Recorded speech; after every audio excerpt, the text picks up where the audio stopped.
Cruise from Manila, papuntang Japan, Taiwan, at Korea. This is the room tour ng Sea Balcony Twin ng Costa Serena. Let's go!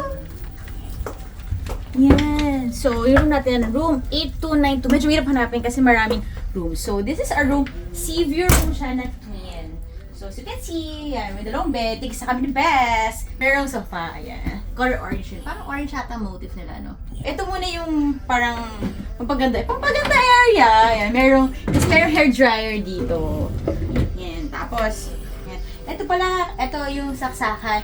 Pwede namang normal pala. Pwede pala kahit wala kang universal adapter. Pero maganda rin meron ka para sa mga ganito no? Pero okay sa kanya yung electric kettle. Ayan, meron. May water, coffee, tea, ganyan. May safe.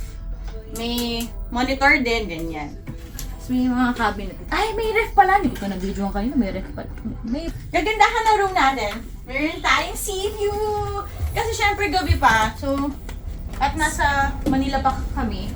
So, makikita lang natin yung Manila. In fairness, maganda naman. Ang ganda pala ng view ng side natin, no? Yung Manila Bay Area. CR talaga. Pilipino kasi may CR in the toilet.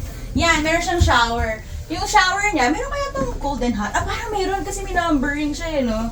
May kasamang shower gel, ayan. May sariling inodoro.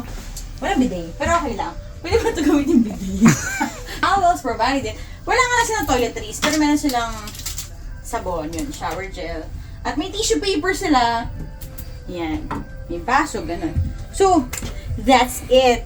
Kung naalala ninyo, last October, I showed you yung kauna-unahang cruise na nag-sail from Manila.